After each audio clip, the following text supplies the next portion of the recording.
আসসালামু আলাইকুম সুপ্রিয় দর্শক। সম্প্রতি নর্থ আটলান্টিক ট্রিটি অর্গানাইজেশন বা ন্যাটোর ৩২টি দেশের একটা শীর্ষ সম্মেলন অনুষ্ঠিত হয়ে গেল। এই সম্মেলনে তারা সবাই একমত হয়েছেন যে ২০৩৫ সালের মধ্যে তারা তাদের সামরিক ব্যয় নিজেদের দেশের জিডিপির ৫%-এ উন্নীত করবেন।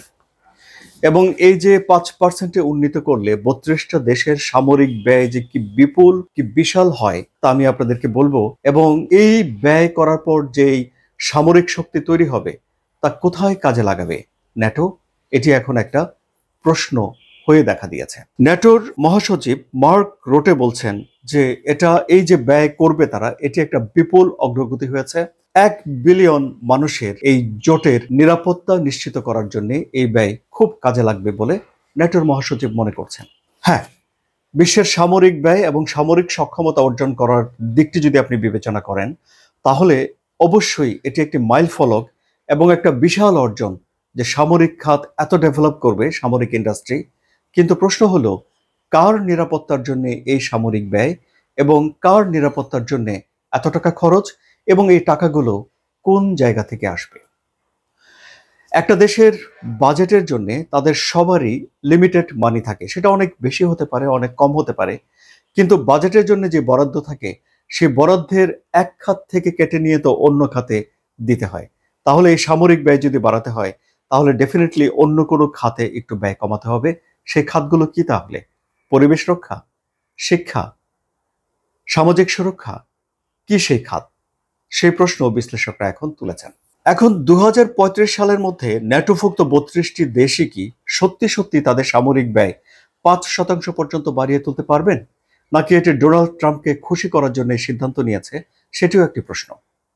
ডোনাল্ড ট্রাম্পকে কেন খুশি করতে হবে? কারণ ডোনাল্ড ট্রাম্প মনে করেন যে এই নর্থ আটলান্টিক ট্রিটি অর্গানাইজেশনের যে ব্যয় তার বেশিরভাগই যুক্তরাষ্ট্র দেয়।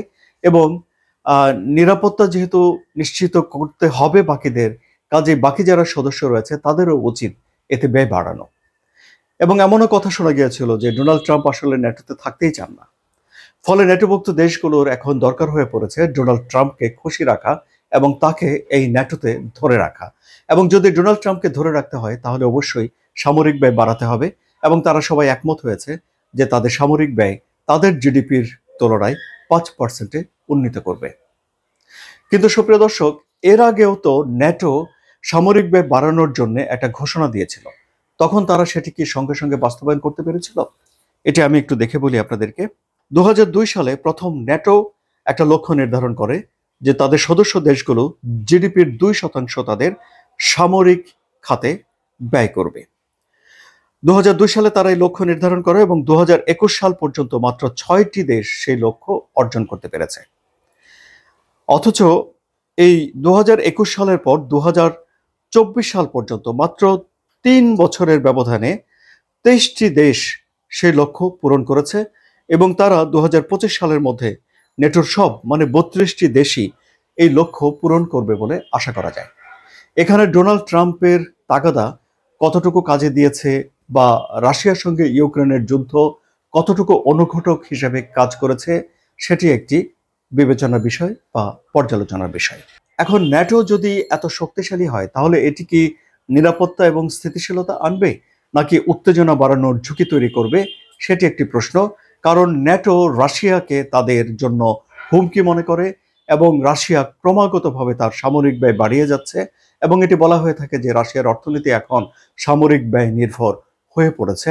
এবং রাশিয়া অলরেডি ৩ বছর একটি দেশের সঙ্গে যুদ্ধ করছে, ইউক্রেন, যে দেশটি ন্যাটোর সদস্য পদ পেতে চেয়েছিল। এবং রাশিয়া ডিক্লেয়ার করেছে যে ন্যাটোর উচিত হবে না পূর্বাঞ্চলে এক্সপান্ড করা, অর্থাৎ সাবেক সোভিয়েত ইউনিয়নভুক্ত দেশগুলোকে ন্যাটোভুক্ত করার কোনো উদ্যোগ নেওয়া ঠিক হবে না। এবং ইউক্রেনের সঙ্গে যুদ্ধবিরতির যেসব শর্ত ভ্লাদিমির পুতিন দিচ্ছেন তার মধ্যে অন্যতম শর্ত হলো এটি। এই যে ৫%-এর মধ্যে পুরো টাকা দিয়েই কিন্তু অস্ত্র বা গোলাবারুদ কেনা বা তৈরি করা হবে তা নয়, কিন্তু এর 1.5% দিয়ে সামরিক অবকাঠামো তৈরি করা হবে, বিল্ডিং, গাড়ি টাড়ি ইত্যাদি ইত্যাদি, যেগুলোকে আবার সিভিল কাজেও বেসামরিক কাজেও ব্যবহার করা যাবে।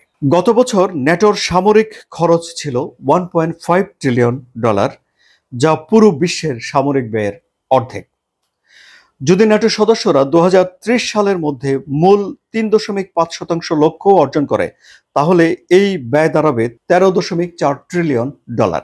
সুপ্রিয় দর্শক, এই যে $13.4 ট্রিলিয়ন কত টাকা তা বোঝার জন্য আপনাদেরকে আমি উদাহরণ দিই। এই যে $1 নোট রয়েছে, এই নোটগুলো যদি একটির উপর একটি রেখে স্তম্ভ করা যায়, তাহলে পৃথিবী থেকে চাঁদ পর্যন্ত এই নোট দিয়ে পৌঁছে যাওয়া যাবে এবং একাধিক স্তম্ভ তৈরি হয়ে যাবে এই 13.4 ট্রিলিয়ন যদি আপনি $1 নোটে রূপান্তরিত করেন। এবং ধরুন পৃথিবীতে যত মানুষ রয়েছে এখন, সবার মধ্যে যদি আপনি এই টাকাটা ভাগ করে দিতে চান, তাহলে সবাই মাথাপিছু $1,500 বেশি পাবে। তবে ন্যাটো বলছে যে তাদের হুমকি হলো রাশিয়াকে মোকাবেলা করার জন্য অবশ্যই তাদেরকে শক্তিশালী হতে হবে। সুপ্রিয় দর্শক, রাশিয়া তার সামরিক খরচ বাড়িয়েছে, আমি আপনাদেরকে বলেছি, কিন্তু এটি এখনো ন্যাটোর চেয়ে 10 গুণ কম। এবং খুবই স্বাভাবিক, রাশিয়া এককভাবে 32টি দেশের তুলনায় নিজের সেনাবাহিনীকে অতটা বড় করতে পারবে না, এটি তো স্বাভাবিক। তাহলে ন্যাটো সম্মেলন করে ন্যাটোকে শক্তিশালী করার জন্য যা যা পদক্ষেপ নেওয়া হয়েছে সেটি ন্যাটোর দৃষ্টিভঙ্গি থেকে হয়তো সঠিক। আবার রাশিয়া যে তার সামরিক ব্যয় বাড়াচ্ছে তার হুমকি মোকাবেলা করার জন্য, হয়তো রাশিয়ার দৃষ্টিভঙ্গিতে সেটি সঠিক। কিন্তু সুপ্রিয় দর্শক, পৃথিবী তো শুধু যুদ্ধের জায়গা নয়, শক্তি দেখানোর জায়গা নয়। এখানে নিশ্চয়ই মানবিকতা রয়েছে, নিশ্চয়ই পৃথিবীর সব মানুষের জন্য ভালো থাকার, সুখে থাকার একটি বিষয় রয়েছে, নিশ্চয়ই এই পৃথিবীর জলবায়ু রক্ষা করার একটা বিষয় রয়েছে। এখন সামরিক ব্যয় বাড়ানোর পাশাপাশি এই বিষয়গুলো দেখার জন্য বিশ্বের নেতারা, বিশ্বের সবগুলো দেশ কি উদ্যোগ নেয় সেটাই দেখার বিষয়। সুপ্রিয় দর্শক, আপনাদের কি মনে হয়, কি উদ্যোগ নেয়ার আছে এবং কি করার আছে? আপনাদের মতামত কমেন্টে জানান। আলোচনা যদি ভালো লাগে তাহলে সাবস্ক্রাইব করে চ্যানেলের সঙ্গে থাকুন। ধন্যবাদ সবাইকে।